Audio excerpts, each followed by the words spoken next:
instead of just saying what I know, I put a little extra detail in here. So we have looked at the first 3 churches, and I want to look at just 2 churches today. I don't know how long this will take. Maybe it won't take too long. But we're going to be in Revelation chapter number 2. If you'll remember, these churches are prophetic, and they lay out a really good timeline. You can see each church time period matching up with specific times that happen with the churches. So today we're going to be talking about Thyatira. Let me give a recap. We talked about the church of Ephesus first. It was a fully purposed church that started out strong and right, but started losing its first love. We talked about that a little bit, had some doctrines that it was resisting. And then we went to the church of Smyrna, which means myrrh, and we saw a persecuted church in the right after the in the beginning of the 2nd century thereabout. And then after that, what we saw is the church of Thyatira. We saw the compromise of Constantine, and and I don't even believe he was saved. A lot of people try to paint him in a positive light. I mean, like I told Nate, the man actually had his wife and son killed after he supposedly converted, and there's a lot of things that seem to indicate to me that he wasn't a convert of Christ at all. He was still a tyrant and tried to play piety at certain times. But let's read what's said. We're to the church of Thyatira, and what you find is this is going to match the time period of 500 AD to 1300 AD. It will be the Dark Ages, is what they're called. The church, the Catholic Church, has tried to rebrand that as Middle Age. In fact, if you say Dark Ages nowadays, historians try to frown on it because they're all influenced by Catholic history, and so they'll try to frown on it. And the majority of them, they don't like it called that. That's an archaic term. That's a term that is kind of derogatory. Well, it is because it hides the devilment that took place within the Catholic Church. Because if you change it to the Middle Ages, nobody asks anymore, why was it dark? Right? They no longer ask, why is it called the Dark Ages? When I was young, that was one of the first questions we asked when they said Dark Ages. Why do they call it the Dark Ages? I remember those type questions being asked in just my school class, like, why is it called the Dark Ages? And so we began to see eerily simple within this church. What we see is how this so much reminds us of Revelation 17. The simple look at it is within this church there is a corrupting factor. And I want you to see this. Start at verse number 18. Unto the church of Thyatira write these things, saith the Son of God, who hath eyes like a flame of fire, feet that are of brass. I know thy works in charity and service and faith, and thy patience and thy works, and the last to be more than the first. Notwithstanding, I have a few things against thee. Verse 20. Because thou sufferest that woman Jezebel, which calleth herself a prophetess, to teach and seduce my servants to commit fornication and to eat things sacrificed unto idols. I gave her space to repent of her fornication, and she repented not. Behold, I will cast her into a bed, and them that commit adultery with her into great tribulation, except they repent of their deeds. And I will kill her children with death, and all the churches shall know that I am he which searcheth the reins of the heart, and I will give unto every one of you according to your works. But unto you I say, and unto the rest of Thyatira, as many as have not this doctrine, which have known the depths of Satan as they speak, I will put upon you none other burden, but that which you have already, hold fast till I come. He that overcometh and keepeth my works unto the end, to him will I give power over the nations, and he shall rule them with a rod of iron, and the vessels of the potter shall be broken to shivers, even as I receive of my Father, I will give him the morning star. We know who that is. And he that hath an ear, let him hear what the churches say, Spirit saith unto the churches. So what we see embedded here is a corrupting factor in this church. It is a woman named Jezebel. I don't think this was an accident. I don't think that this was a foreign Jezebel. I believe he's using the Old Testament Jezebel and her physical fornications, spiritual fornications. He's illustrating it with this church, showing you that somebody who did that style of corruption in the Old Testament is also corrupting the church. We know what Jezebel was about, don't we? She was about idolatry, right? We're going to read this. What church was responsible for bringing idolatry into Christianity? Pretty obvious, isn't it? Isn't it pretty obvious who it is? You go there, there's statues of Mary, there's statues of Peter that the foot's been kissed off in the basilica. Listen, there's statues of Thomas. We've worked places where it was Thomas and Andrew and whatever the other statues they have. They have a little Saint Christopher for this protection and this saint for that protection. They make little statues and figurines. So if you look at a church that is responsible for a tremendous amount of idolatry in the church, you find that it's Rome. And guess who gained strong influence? And God said he was going to judge them. Let me tell you something. He's going to cast her into great tribulation. Now listen, who is the tribulation? Time of whose trouble? But who else is being punished during that time period? The entire earth is being judged. Let me tell you something. You follow the doctrine of this woman, her children, her offspring, spiritually, are all going to be judged of God. And I want you to see that when we read about Jezebel, we can only identify this corruption that she's doing as the Catholic Church. It stands out like a sore, sticks out like a sore thumb. A lot of crazy things going on during this time period. Let's look at Jezebel first. Go to 1 Kings 16, and I'm going to show you how this ties in with Revelation 17, which I still to this day believe to be the Roman Catholic Church. I make no apology for that. We'll see why that seems to be so.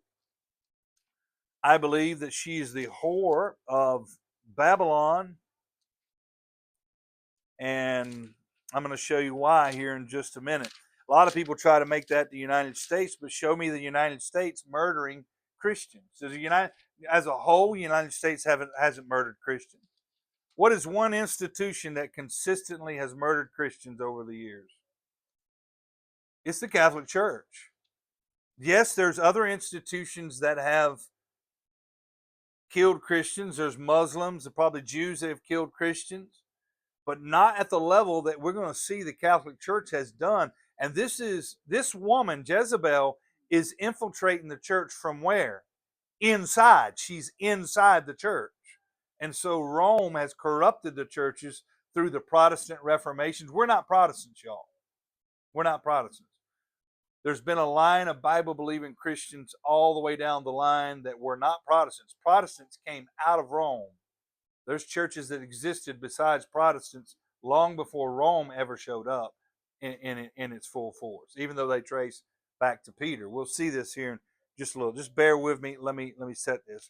1 Kings chapter number 16. Let me set the stage here. 1 Kings 16. Let's read of Jezebel, verse number 19. Actually, 29. 1 Kings 16, 29. In the 30th and 8th year of Asa, king of Judah, began Ahab, the son of Omri, to reign over Israel. And Ahab, son of Omri, reigned over Israel in Samaria 22 years. And Ahab, the son of Omri, did evil in the sight of the Lord above all that were before him. And it came to pass, as if it had been a light thing for him to walk in the sins of Jeroboam, son of Nebat, he took to wife Jezebel, the daughter of Ethbaal, the king of the Zidonians, and went and served Baal and worshipped him. Baal, idolatry. You see the idolatry? So the Lord himself is pointing back to Jezebel and saying, look, just like Jezebel corrupted the nation of Israel and Ahab through her idolatry, so there's going to be a spiritual force that's going to come and try to corrupt the church. And so we're going to see that. I'm going to show you that when we make all the connections here, we study Jezebel and her nature. The idolatry and the fornication is on a spiritual level, even though physical fornication and idolatry go together all through the scriptures. But I want you to see that the cheating that takes place, the fornication that takes place, is going to be on a level that's extremely spiritual. When we give ourselves to idols, we are essentially spiritually fornicating, cheating on God. That's what we're doing. Okay? So I want you to see this. 1 Kings 18. Let me lay some of this foundation. 1 Kings 18. Let's read a little bit about Jezebel. You know what she's noted for? Killing God's people, killing the prophets, killing the messengers. And it came to pass after many days that the word of the Lord came to Elijah in the 3rd year, saying, Go, show thyself unto Ahab, and I will send rain upon the earth. And Elijah went and showed himself to Ahab, for there was a sore famine in Samaria. And Ahab called Obadiah, which was governor of his house. Now Obadiah feared the Lord greatly. And it was so when Jezreel cut off the prophets of the Lord, or Jezebel cut off the prophets of the Lord. Who did that? I want you to note this, because this is going to come up in Revelation 17. She is killing the prophets of the Lord. You can't find anybody in the Old Testament who was a woman who persecuted the saints of the Lord more than Jezebel. She's hunting them down. And Obadiah took 100 prophets and hid them by 50 in the cave, and fed them with bread and water. And Ahab said unto Obadiah, Go into the land, and all the fountains of the waters and all the brooks, peradventure you find grass to save the horse and the mules alive, that we lose not all the beasts. So they divided the land between them to pass throughout. And Ahab went one way by himself, and Obadiah went another way by himself. And as Obadiah was in the way, behold, Elijah met him, and he knew him, and fell on his face, and said, Art thou that my lord Elijah? And he answered him, I am. Go tell thy Lord, behold, Elijah is here. And he said, What sin have I, that thou wouldst deliver thy servant into the hand of Ahab, and to slay me? As the Lord God liveth, there is no nation or kingdom whither my Lord hath not sent me to seek thee. And when they said, He is not there, he took an oath of the kingdom and nation that they found thee not. And now thou sayest, Go and tell thy Lord, behold, Elijah is here. And it shall come to pass, as soon as I am gone from thee, that the Spirit of the Lord shall carry thee whither I know not. So when I come and tell Ahab he cannot find thee, he shall slay me. But I, thy servant, fear the Lord from my youth. And it was told my Lord what I did when Jezebel slew the prophets of the Lord, how I hid 100 men of the Lord's prophets by 50 in a cave, and fed them with bread and water. We can read on and on. Guess who's going to be hunted down here now? Guess who wants to? Elijah's going to deliver the message, and he's going to have to flee, or he's going to have the prophets of Jezebel killed, because they're false prophets, as it says to have them killed, and now he's going to be hunted down. When you trace Jezebel, she did not like God's preachers. She had them killed. And I want you to keep that in mind, because when we're reading about Jezebel and Thyatira, she strangely fits the description of that harlot in Revelation 17. I want you to see this. Go to chapter 21. Chapter 21. Chapter 21, verse 24. We know that they have had Naboth killed, another servant of the Lord, just to take his vineyard. These people were ruthless, weren't they? And so Elijah's going to have to confront Ahab. Thankfully, Ahab found a little mercy with God here, but he still continued in his sin. Verse 24, him that dieth of Ahab in the city shall the dogs shall eat, and him that dieth in the field shall the fowls of the air eat. But there was none like unto Ahab, which did sell himself to work wickedness in the sight of the Lord, whom Jezebel his wife stirred up, and they did very abominably. What did they do? In following idols, according to all the things as did the Amorites, whom the Lord cast out before the children of Israel. You can just keep reading. What was their problem? She hated God's people, and she lusted after idols and introduced it to the land. Okay? You see how this is starting to fall hand in hand with what we're seeing with her? And I want to show you, I believe he's using Old Testament Jezebel to show a spiritual type in the New Testament that would happen in the church ages. It was prophetic.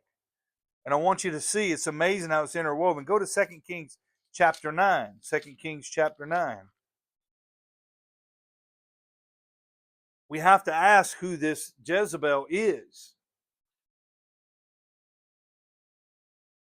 If we're talking about prophecy, who does she represent? 2 Kings 9, verse number 1. We'll start at verse 1. He says, Elisha the prophet called one of the children of the prophets and said to them, gird thy loins and take a box of oil in thine hand and go to Ramoth Gilead. And when thou comest near, look out there Jehu, son of Jehoshaphat, son of Nimshi, and go in and make him arise up from among his brethren and carry him to the inner chamber. And take the box of oil and pour it on his head and say, thus saith the Lord, I have anointed thee king over Israel. Then open the door and flee and tarry not. So the young man, even the young man the prophet, went to Ramoth Gilead. Verse 5, and when he came, behold, the captains of the host were sitting, and he said, I have an errand to thee, O captain. And Jehu said, unto which of all us? And he said, to thee, O captain. And he arose, went into the house, and poured oil on his head, and said unto him, thus saith the Lord of Israel, I have anointed thee king over the people of the Lord, even over Israel. Thou shalt smite the house of Ahab thy master, that I have avenged the blood of what? Now, note this. Note it. Take a note. The blood of thy servants, the prophets, and the blood of all the servants of the Lord. She had a problem with killing the servants of the Lord, the prophets, and all the servants of the Lord. Can you see that? If you didn't agree with Jezebel, guess what she did? She killed you. This is going to be noteworthy. Notice whose hand? At the hand of Jezebel. For the whole house of Ahab shall perish. What? What did he say he was going to do with Jezebel's children? He's going to kill them. Thyatira said he was going to throw them in a bed with them that commit fornication with her and kill her children. It specifically says how. This judgment is pronounced against Ahab and his lineage. And they're fixing to be wiped out. I will cut off from Abraham him that pisseth against the wall, and him that shut up and left him that is shut up and left in Israel. Is that what happened? Verse 22. Let's just keep reading. And it came to pass when Joram saw Jehu, he said, is it peace, Jehu? And he answered, what peace, so long as the whoredoms of thy mother Jezebel and her witchcraft are so many? Wow. Boy, the train's coming down the track for Jezebel, isn't it? Look at chapter 10, verse 1. Ahab had 70 sons in Samaria. Guess what's going to happen to these 70 sons? If you read the story, every one of them are going to be killed because of his wickedness and idolatry. So exactly what the Lord said he would do is what he did. So when we're reading of Thyatira, we see it says that notice what it says, and I will kill her children with death. The judgment happened to Jezebel. He's using the story of Jezebel, and he's interjected Jezebel in the church of Thyatira to show you a spiritual villain that has infiltrated the church period. We can identify who that is. Go to Revelation 17. He warns us in Revelation 17 of what I believe goes hand in hand with Jezebel and Thyatira, because if you look at her, it fits the description so well of Jezebel. But what he does during this time period in Revelation, he uncovers a kingdom that has corrupted the entire world, a system that has corrupted the entire world. Look at this. And there came one of 7 angels that had 7 vials, and they talked with me, saying, Come hither, I will show thee the judgment of the great whore. What was Jezebel noted for? Fornication. Thyatira tells you that.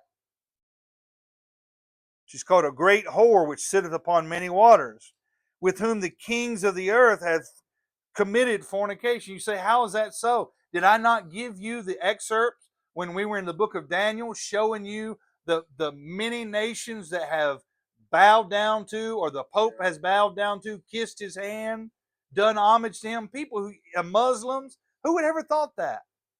Folks from India, who would ever thought that? It's a corrupting system that has corrupted the entire world, committed fornication. What does Christianity have to do with a Hindu? What does Christianity have to do with a Muslim? They're not the same. In fact, they're full of idols. Even Islam is full of idols. They got an idol called the Kaaba over there, a little black box over there. If you do a little reading about it, they worship that thing. They believe it fell down from heaven. What are you doing worshiping that thing? You want to call out everybody else's idolatry, but you don't want to call out your own? It's idolatry. But again, they've even influenced the Muslim world. Yasser Arafat doing homage to the Pope, one of them. And the inhabitants of the earth have been made drunk with the wine of her fornication. Wine of her fornication. You know what the Catholic Church uses in their communion? They use a wine that will make you drunk. A fermented wine is what they use. It's corrupt, y'all. So he carried me away in the spirit into the wilderness, and I saw the woman sitting upon scarlet colored beast, scarlet, full of names of blasphemy, having 7 heads and 10 horns. And the woman was arrayed in purple and scarlet color. Let me say something to you. Tell me 2 colors, scarlet and purple. You tell me a church that they're most associated with, and tell me it ain't Rome. You got cardinals, you got all that scarlet and purple colors. You can go and look at them. Those colors that I just named to you are closely associated with Rome. Here's what clinches it for me as he begins to tell what she's drinking. Decked with gold and precious stones, and having pearls, and having a golden cup in her hand. Isn't it interesting? Every place that Roman Catholic Church gets a foothold in becomes a third world country. Name me a third world country or a country that Rome has gone to that got better when they came. There's not a single one. They stripped the wealth from them. This woman's drinking out of a golden cup. She's wealthy. Look at this. full of abominations and filthiness of her fornication. And upon her forehead was a name written, Mystery, Babylon the Great, the mother of harlots, the abomination of the earth. And I saw the woman drunken. Watch. Drunken with the blood of the saints, with the blood of the martyrs of Jesus. When I saw her, I wondered with great admiration. Please, please, please, please, please, please. Name me one religious movement that has killed more Bible-believing Christians, and even some of their own who wouldn't conform. Yes, they've killed all kind of other people that didn't conform with them.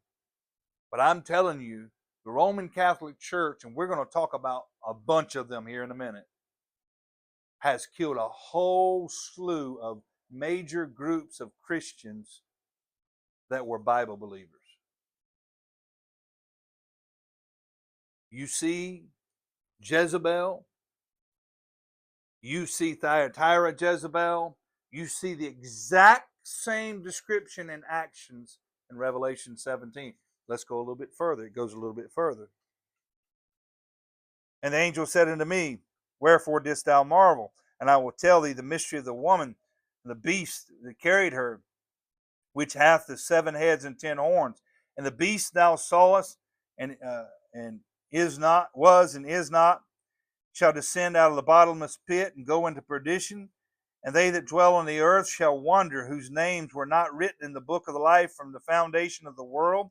They shall behold the beast that was and is not, and is yet is.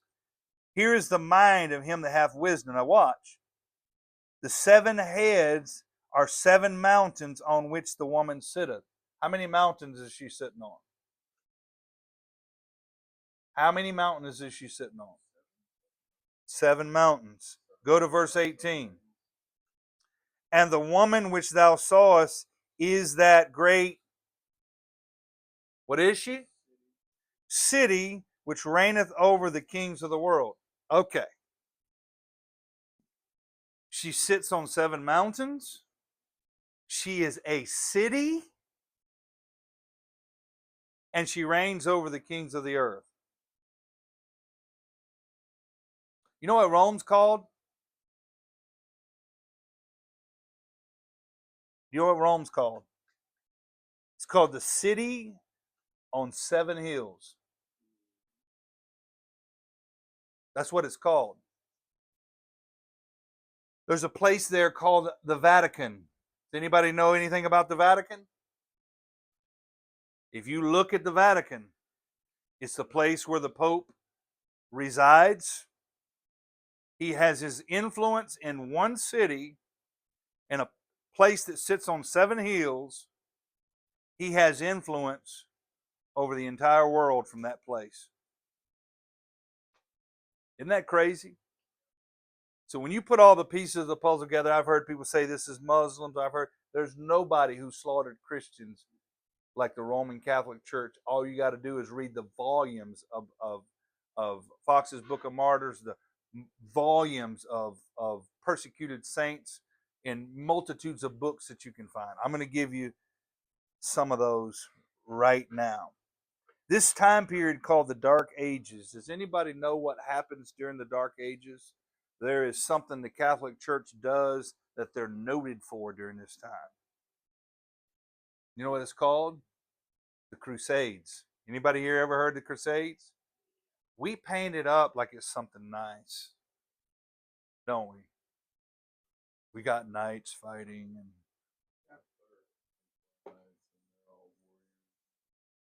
right. You know what they're doing? Anybody who doesn't agree with Rome, they're killing them. They're killing them. Let me give you some dates. They're on your sheet there. The First Crusade was, and this included Jews, Muslims, and non-Catholics. Anybody who didn't, or non-Catholic Christians. Large portions of non-Catholic Christians. Notice this. First Crusade, this is documented. You can go look it up. 1096 to 1099. A crusade that slaughtered many. 1147 to 1149, documented crusade announced by the Roman Catholic Church. 1189 to 1192, 1202 to 1204, 1217 to 1221. They call these the First Crusade, Second Crusade, Third Crusade, if you look at it historically, all the way down to the end. There are many Bible believing groups that did not agree, and some of them even had problems themselves, but were deemed heretical because they didn't fall in line with the Catholic Church during this time. The Catholic Church during this time becomes the state religion.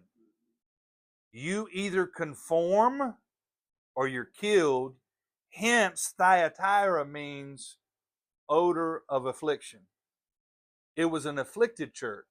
It was a church that did not conform to Jezebel's doctrines, and therefore it was told to hold fast.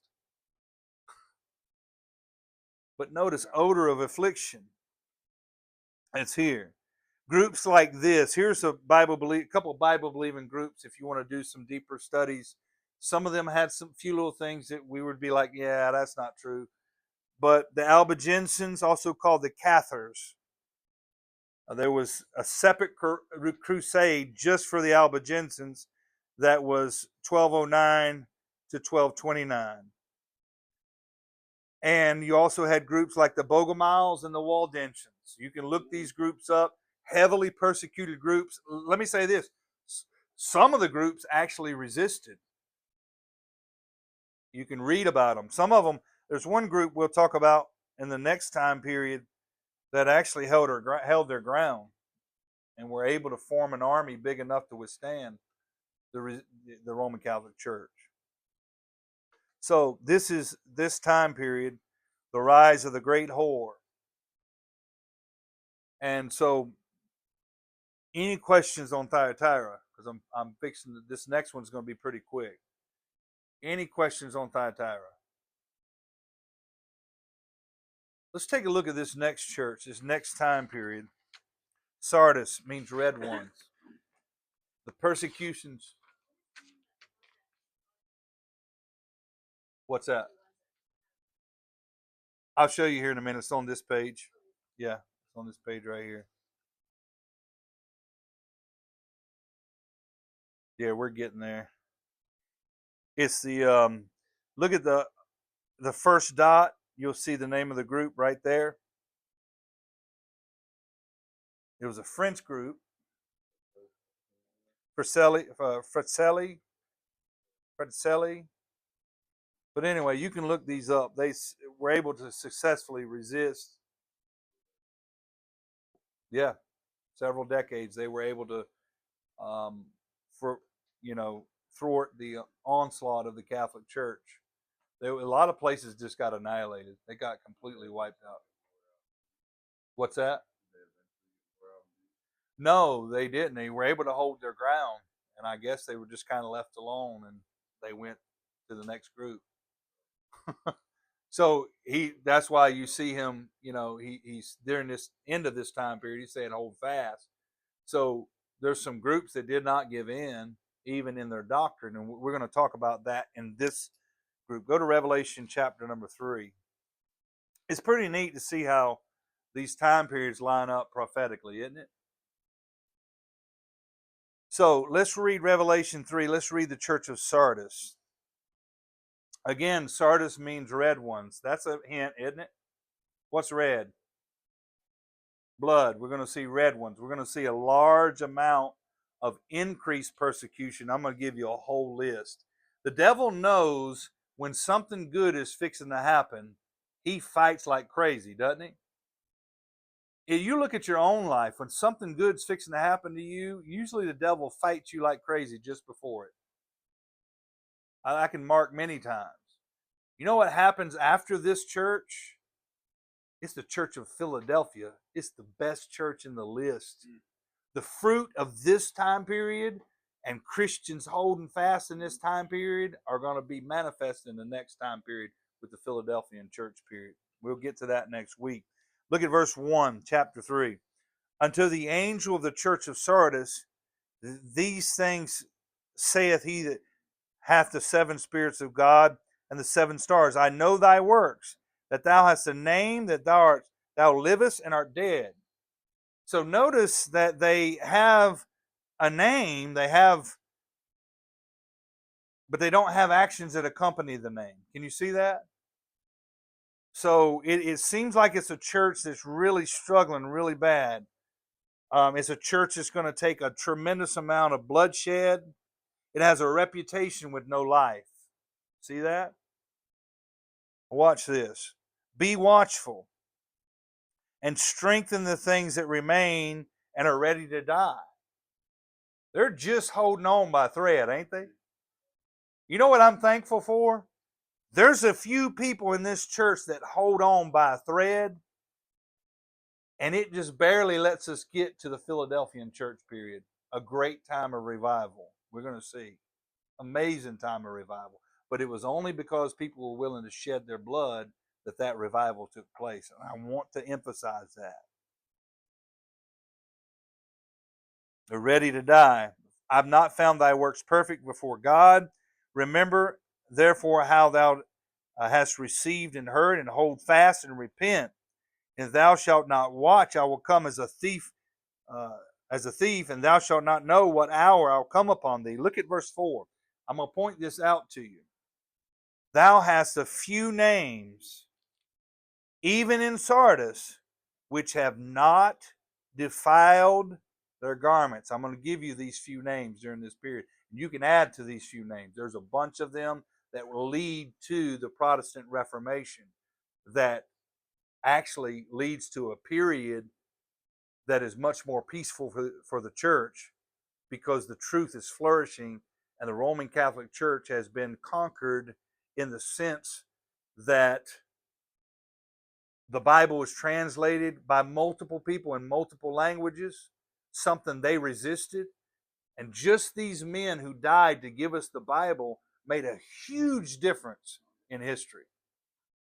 Few names that didn't lower the standard. Not defile their garments, and they shall walk with me in white, for they are worthy. He that overcometh, the same shall be clothed in a white raiment, and I will not blot out his name out of the book of life, but I will confess his name before my Father and before his angels. He that hath an ear, let him hear what the Spirit saith unto the churches. So let's begin to look at a few of these groups. This is more of a historical information. We can bring out some verses, but I want to emphasize the history that's going on. Let me give you some groups that the Roman Catholic Church fell hard on. You can take a look at your sheet here. This time period is going to lead to the Protestant Reformation. If you want to do a good history lesson, look up something. Look up some information about the Reformers. Groups like this, the Hussites, they were called the Bohemia, and a French group called Prophetically. They were persecuted but resisted for decades. In the same time period, you probably know these if you had a decent history class. Remember the Spanish Inquisitions and the Roman Inquisitions? Do a little study about them. Look at each one of these. Each one of these items, if you don't know what they are, there's plenty of information. But know this, the Catholic Church was behind them. They went in and wiped out, slaughtered, I'm talking about thousands and thousands of Christians during this time period. If you look at the Inquisitions, the purpose of the Inquisition was not so much to conquer and look at me, I got a conquer badge. It was to wipe out anybody who did not agree with the Roman Catholic Church. It was a force that was feared during this time. You look at these time periods, the time period ends with the persecution leading to the Protestant Reformation, and include those during the beginning of the Reformation. There was this thing in Europe. You know, we think about witch trials. Where do we think? We think Salem. But do you know Europe had witch trials too? Guess who the witch trials were put on by? Roman Catholic Church. Guess what they did? The majority of the people they killed under these witch trials and tried them for witchcraft was Bible-believing Christians who didn't agree with Rome. They used these fake trials to kill them. The estimation, I put it on here, for these fake trials was approximately 80,000 Christians killed. And some numbers that I read went as high as 110,000 Christians killed just by being labeled a witch. Now, who do you think the majority of those were? Male or female? A lot of it was female. The vast majority of it was female. They went after what was weak in the country, they believed. Isn't that crazy? Tried them under these false trials. This time period includes persecutions. You can read about this. They were followers of John Cliff. They're called John Wycliffe. If you don't know that name, you ought to know that name. They're called the Lollards, and so they're a group of Christians that were anti-Rome Christians that were killed. Now, we can read of multitudes of these groups that were killed. You can go and read them yourselves. But our text says, and I want to emphasize this, that there are a few that have not defiled their garments. Now, if you want to do a really interesting study, and you can add to this list here, I just listed a few so you kind of get the idea. The group that I'm fixing to give you actually led to the Protestant Reformation. Let me tell you one of the number one things that led to the Protestant Reformation. One of the number one things. People just wanted the Bible in their language. You got a Bible? Hold your Bible up. Listen to me. When we read hymns that say, Holy Bible Book Divine, precious treasure, thou art mine. Do you know how many people had to die so you can get that in your language? I'm going to read you the persecuted list of people who would not dip their colors. You know what Rome said? Rome said it's illegal to translate the Bible in any language, and the penalty is death. They had it in Latin. Guess what wasn't the language of the common people? Latin wasn't. They couldn't read the Bible. Think about what happens if you can't read the Bible in your own language. Now you have to go to somebody else to tell you what it says. Can you imagine having to go to a Catholic priest and him tell you this is what it says, this is what it means? That'd be horrible. So Tyndale made a comment. He said, I'm going to see that every plowboy is able to get a copy of that thing. Listen to these languages that these men took a lot of heat. John Wycliffe, 1320. This is why I give the dates that I give you. 1320 to 1384, called the Morning Star of the Reformation. He was the one that got the ball rolling. He was an advocate of an English Bible in the language of the people.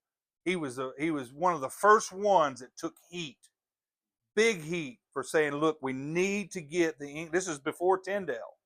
We need to get the Bible in the language of the people so that they can read it and understand what it says. He was one of the first ones. Listen, he was persecuted. I don't know that they ever killed Wycliffe, did they? I can't remember, but you can come back and go look at this and let me know. I can't remember. John Huss, 1372 to 1415, emphasized the supreme authority of the scriptures over the church. John Huss starts going to the Catholic Church and saying this. Can you imagine? A church that can kill you?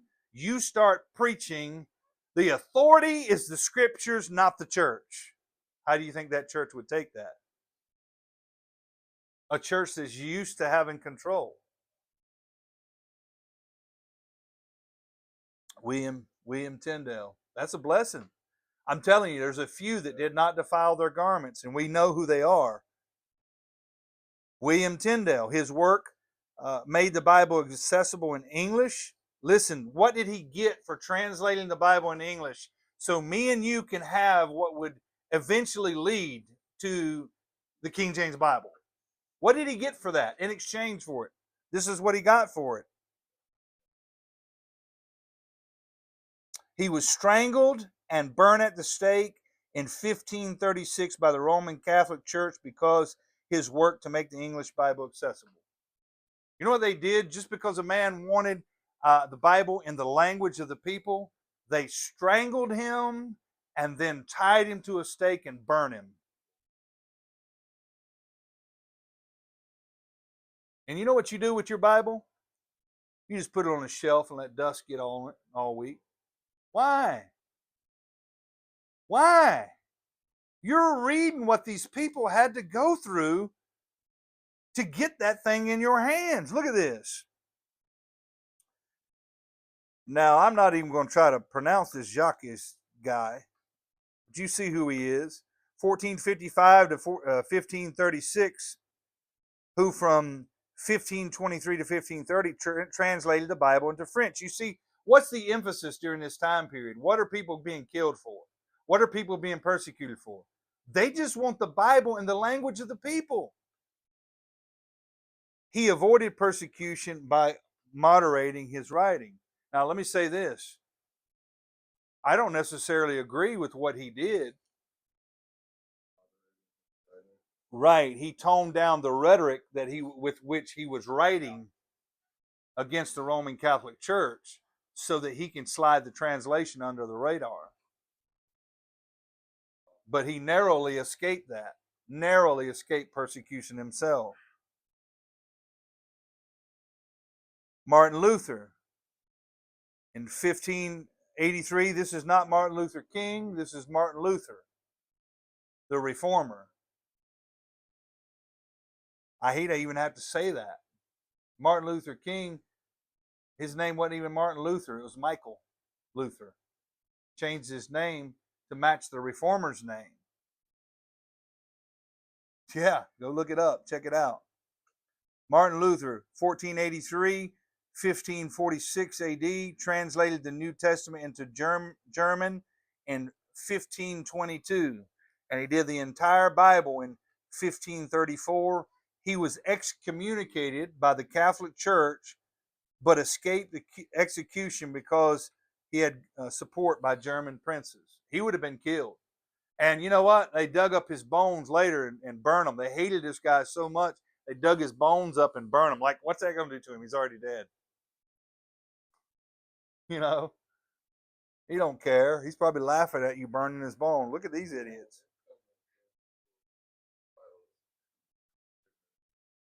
Absolutely. Right, right, right. Absolutely. Diodorus Erasmus. This ought to stick out to you. From the Netherlands, 1466, 1536. In 1516, he produced the Greek text using Latin, which would become the foundation of what? Textus Receptus. What work, great work, came from the Textus Receptus you're enjoying this afternoon? Your King James Bible. It's also called the received text. So his text was generally in line with the Byzantine majority text. Byzantine is good. When you think Byzantine, you think a good text. Okay? Zwingli, he was responsible, he's a center figure for the Swiss Reformation, 1484 to 1531. What was the whole purpose of the reformers? The reformers began to believe that the Bible was the authority and the church was not. They began to want to get the scriptures in the hands of the common people, which did not exist during the Dark Ages. This time period right now, these men, and we can add many others to this list, these men's bold stand and losing their life, some of them persecuted, some of them excommunicated from everything they've ever known, their bold stand led to what is going to be called the Great Awakening. Anybody ever hear about that in history? Listen, in your history class, the Great Awakening, they really dumbed it down. They made it sound like it was some kind of lead up to an industrial revolution, and that's not what happened at all. Great Awakening started with the Protestant Reformation, which started with the desire to have the authority of the book in people's hands. Yeah. Isn't it amazing when you start dissecting this history, how everything lines up? So next week, we will begin. I may just stay in Philadelphia next week because there is a lot in Philadelphia and a lot in Laodicea. I'll see how much space it starts taking. But pretty cool to see how the history begins to iron itself out. You know what we're getting close to? That Laodicean period. Everybody tells you we're in the Laodicean period, but nobody goes back and shows you the church period leading up to that. I wanted to do that for our church, and I wanted our church to see how prophetic that book is you got in your hand. You got a Bible, you got an amazing book in your hand. It took a lot to get it there. Let me tell you something. You teach your kids that it took a lot. Let them sit down and watch videos. They have these torchlighter type videos and little stuff like that that show the persecution that William Tyndale and some of these men had to go through. Let them watch it. Let them watch it. Educate them. The school system is not going to educate them, and a lot of your homeschool materials, some of it will give this history, but your public school books definitely ain't going to speak about none of this. None of it. None of it. All right. The whole day was a lot. I hope it wasn't too much, but just trying to be a blessing. Any questions on either one of these churches?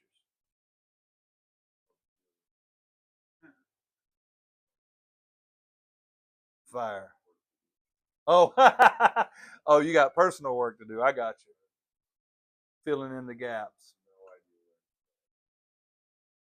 Yeah. Well, don't get overwhelmed. What I would do is go learn about each one of these people, one person at a time, and you'll be amazed. You'll just be like, wow, these are awesome. I mean, some of them had flaws. Martin Luther still believed you should sprinkle babies. You still baby sprinkler. Some of them had flaws, but they had enough sense to know the church ain't the authority. That's a blessing. All right, let's stand for prayer.